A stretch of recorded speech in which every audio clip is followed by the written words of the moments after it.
right, as you look around this palace and you look at the 450,000 square feet, and it looks beautiful, looks wonderful, but looks are deceiving. You've got marble here and stone and the wonderful tile work, but again, looks are deceiving. This beautiful stone right here looks like marble, but guess what? It's not. You can take your fingernail and just like you were back at your house in the United States, as you're pounding a nail into the wall, that white powder that comes out, this comes out here. This is crystallized gypsum. This is just another form of the gypsum drywall that you have in your home.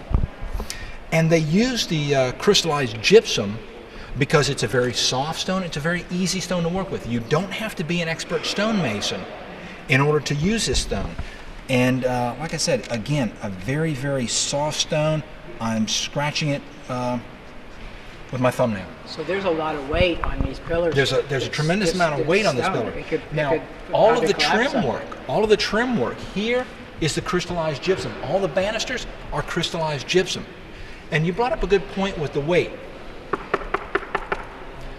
Now, the construction techniques that they used were a reinforcing bar frame with concrete, and then these plates are hung on the reinforcing bar frame. Well, the problem with that is that when you mix up concrete, you always have some kind of bonding agent with your Portland cement.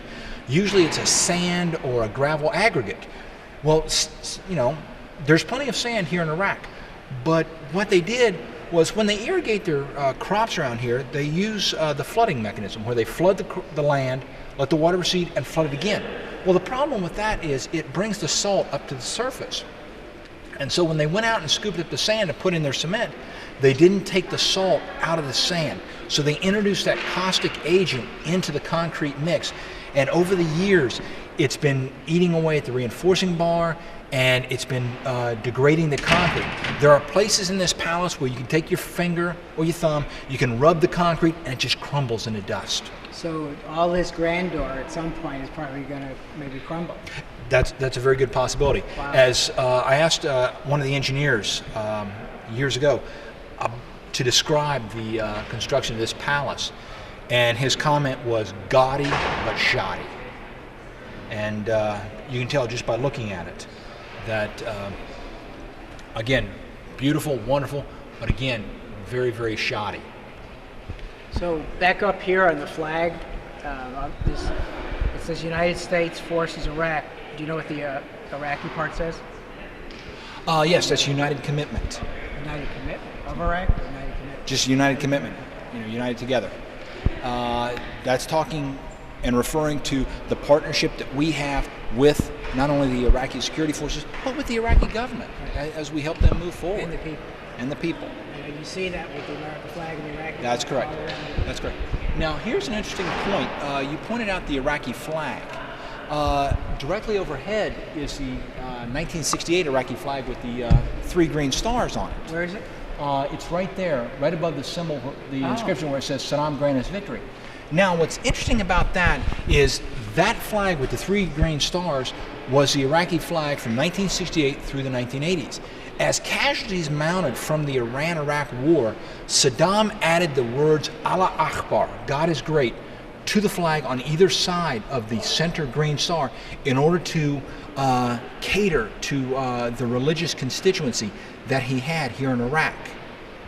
So you went from that flag to the one with 3 green stars and Allah Akbar. Then with the new Iraqi government in early 2006, they took away the 3 green stars but left Allah Akbar. So what you have now is basically the grandson of that 1968 flag. The colors are the same, and all you're missing is the father of that flag, which is the 3 green stars. All right, what you're looking at here is the old Iraqi flag. It originally started in 1968 as the red, white, and black with the 3 stars. Then in the 1980s, Saddam added Allah Akbar on either side of the center green star to appease the religious constituency he had. He had to do that due to the increasing casualties that Iraq was suffering in the Iran-Iraq war. And you come over here and you see in living color the current Iraqi flag, which was adopted in 2006, where it has the Allah Akbar that Saddam put on there, but it takes away the 3 green stars. All right, what you're looking at here is another set of Saddam's initials. Throughout this palace, Saddam had his initials everywhere. And in case you're wondering about the piece that the initials are on, that is precast alabaster. It was painted and then mounted. The original workers who were here were from Morocco and Algeria, and they did much of this work. And on either side of Saddam's initials, you'll see that symbol there. That's the symbol for the Battle of Qadisiyah. Now, the Battle of Qadisiyah was fought November 16th through November 19th of 636 AD, and the battlefield was located just southwest of Hillah and Kufa in modern-day Qadisiyah province. Now, in that 4-day battle, an understrength Arab army defeated the Sassanid Persian army under General Rustam. And on the second day of the battle, General Rustam was killed. The important part of that battle was the fact that it stopped the Persian expansion into this area. Now, if you fast forward about 1,300 some years, downtown you have the cross swords. They're called the Swords of Qadisiyah. Now, what Saddam did during the Iran-Iraq War was he had the helmets of dead Iranians policed up from the battlefield, had them embedded in the concrete underneath the arches, and as you were driving over these helmets, as you're bouncing along, you were reminded that you were an Arab driving over the heads of the vanquished Persians.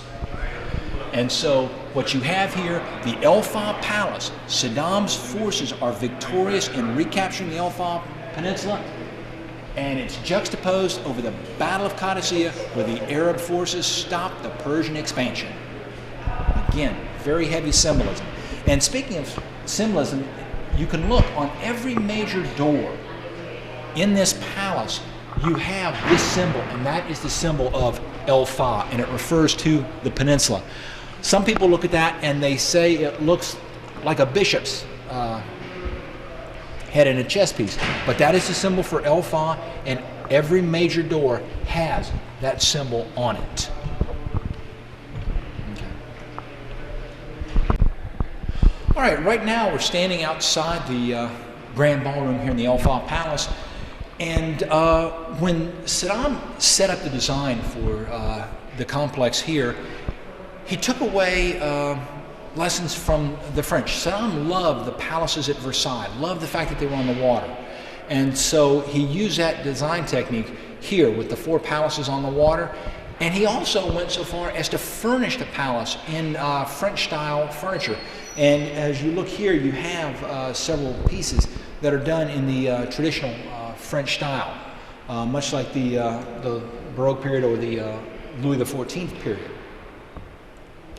And then behind the couch, you have the large symbol where Saddam is talking about the victory at the Alfaw and the dedication of this palace to them. Okay. All right.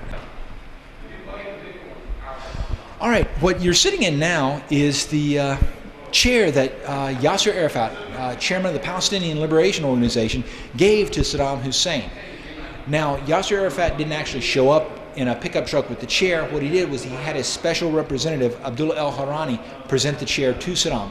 And the chair has always resided here in the Alfaw Palace.